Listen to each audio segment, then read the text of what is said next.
एगो भजन से सेवा रही, ओकर बाद एगो सोहर से सेवा रही, राग भैरवी। कहल गया कि मनुष्य के इस संसार में आके ऐसा कर्म करे के चाहिए जे मरला के बाद में लोग छाती पीटे, नगर बस्ती घर परिवार आत्मा कुटुंब सब।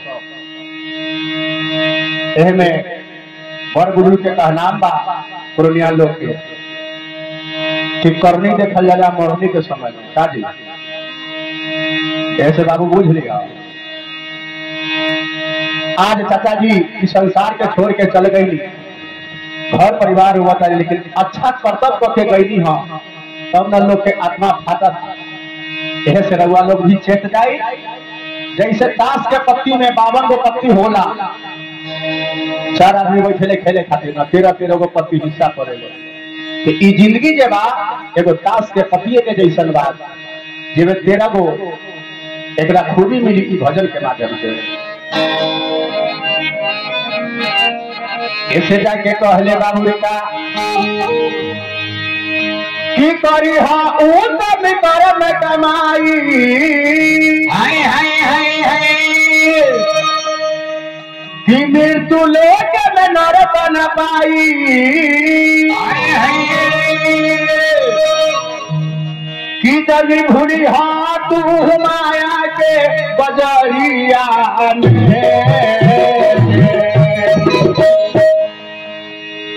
बढ़िया उत्तम कर्म कमाई।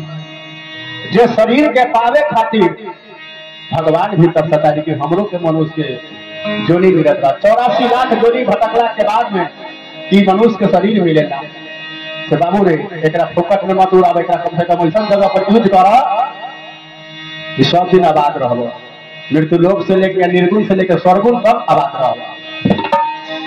कि जानी भूली हा तू माया के बजरिया कि एक दिन जाए मरी है प्रभु बजरिया,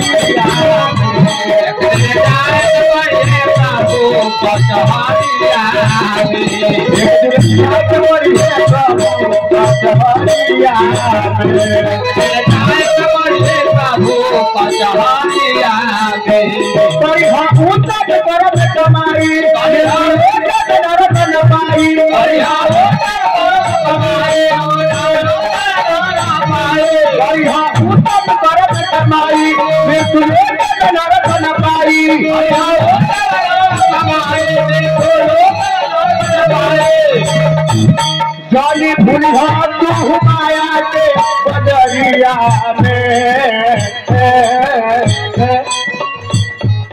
जानी भूलिया तू माया के बजरिया में,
अब आई ताश के पत्ती के साथे साथे जिंदगी के जे लगा ओकरा से जैसे कबीर बाबा जी बड़ा बढ़िया इसलिए भजन के एकता से भगवान एक है और तीनों लोक के मालिक,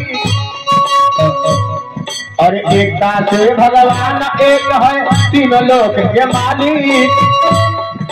ध्यान से पूजा करी उनका चरणन में जाके भाई।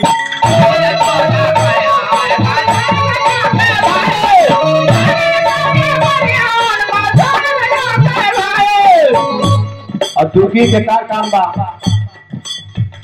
कि दुखी कोई नहीं है दूजा, उनको ध्यान से करना पूजा। दुखी कोई नहीं है दूजा, उनका ध्यान से करना पूजा।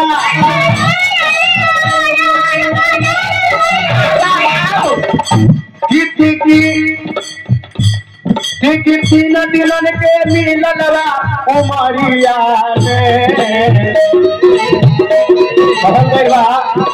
कि 3 दिन के मिलनवा है उमरिया में, यानी कि बचपन, जवानी और बुढ़ापा। ये मेला में तीनों को चीज मिलनवा। 3 दिलन के मिलनवा बजरिया में, कभी न जाए तो पड़ी है प्रभु बहरिया में।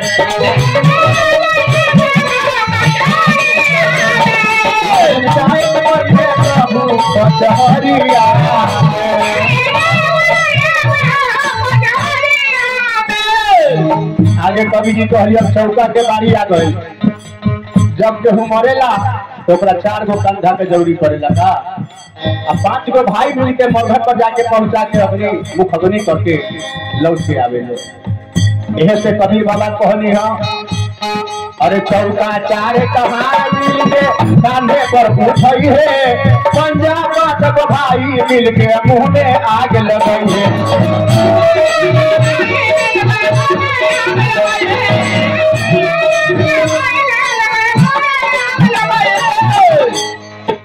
अब छठा बात बा कि छठी रात के लिखल बिना निकाले ना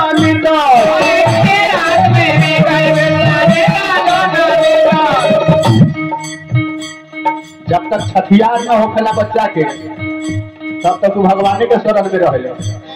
लेकिन छठियारे के दिन में ओकर भाग रेखा निकाले की आज छठियार बा 6 दिन एकरा जाए दी, छठियार के दिन से ओकरा जोड़ाई एकर कहिया मृत्यु होई उहो संगे संगे लिखा जाए। हाँ छठी रात के लिखल बिना निकाले ना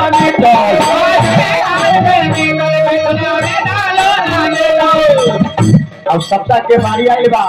बात सत बा कि सत्ता शास्त्र पुराण में लिखल बा अंतरिया में। सस्ता शास्त्र पुराण करे अंतरिया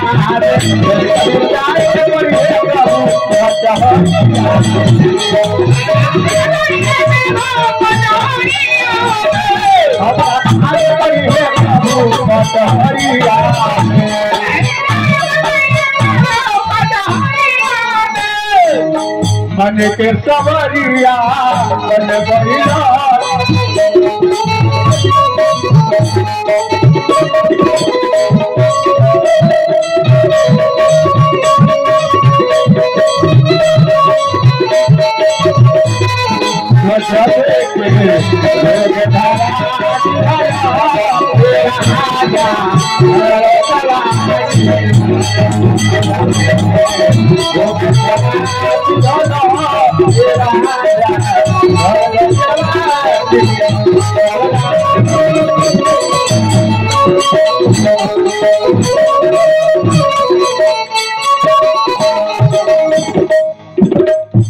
अब अच्छा के बारी आई।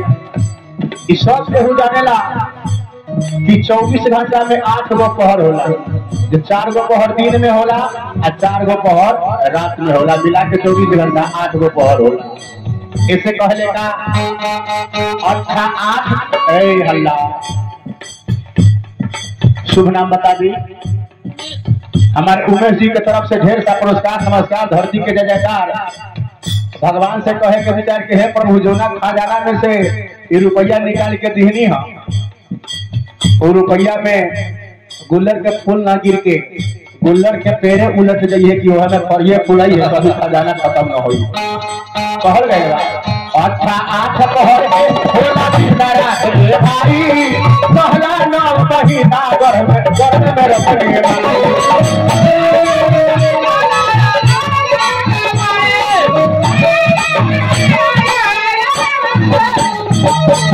अच्छा 8 पहर के होला दिन रात के भाई आ नहला 9 महीना गर्भ में तो होके रखली है माई।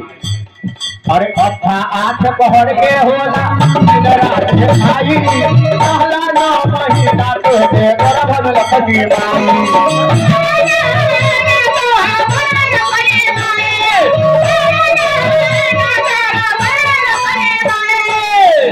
हर मनुष्य के पास में 10 गो दरवाजा बा, 2 गो कान, 1 गो मुंह, 3 गो भइल, 1 गो नाक, 4 गो भइल, 1 गो नाभि कुंड, 5 गो भइल, 1 गो बैकवार्ड, 1 गो फॉरवर्ड, कय गो भइल? 7 गो आ 2 गो आंख भइल, 9 गो आ 1 गो तो मुंह बहले वाले। ऐसे जब भगवान के जब बुलावा आई ना 10 में से कोनो दरवाजा में है 1 गो प्राण निकल जाए। ऐसे कहले का कि दहला खोली 10 दरवाजा दुल्हवनी है सबके राजा। दहला खोली 10 दरवाजा दुल्हवनी है सबके राजा।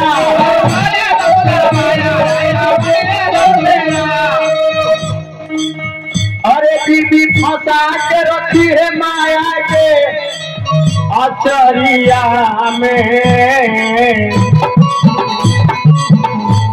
मलदावा बिजनेसमैन बा बिट्टू बाबू ठंडा के मौसम बा परिवार कहले के जी सुनियो ताजी अरे 1 महीना के छुट्टी लेके जी कम से कम 1 महीना के और ऑर्डर दे दी एप्लीकेशन 1 महीना और रहो। एगो गाना निकलने बा गाना कोनो खराब ना होला ओकर मतलब खराब होला मतलब लगाने से खराब होला कि जनी जा कमाए लखतिया राजा मारे दिसवतिया मोतिया कौन सबतिया मोती मार दी है। जब जाए के जब पंथा आई है तो कहे के राम बोलबा आम बोलावे के बेटा के बोलेबा बेटी के बोलावे के परिवार के बोलेबा पुत्र के नाती नतनी के बस इशारे से काम होई मुंह में आवाज नहीं थे सत्य नहीं थे की बीवी फंसा के रखिए अरे माया के अजरिया में कभी भी फंसा के रखिए माया के अजरिया में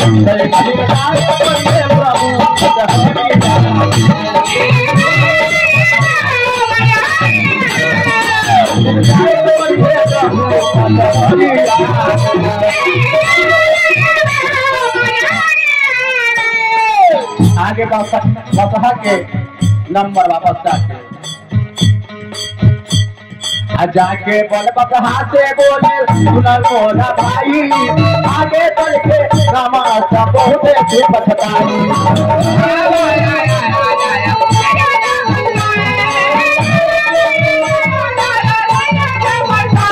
अरे बसहा सबके बात होई दिन रात के भाई अभी न हो भजवा तो हो बात में तू पकड़ाई।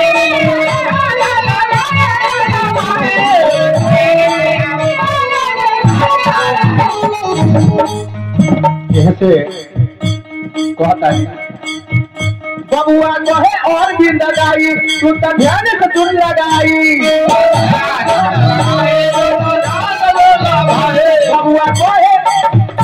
बबुआ कहे और भी लगाई कल का ध्यान से चुन माई।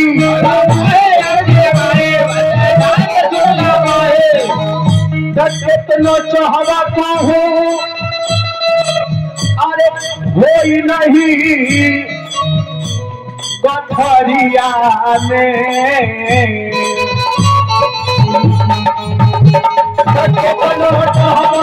चाहूँ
हरिया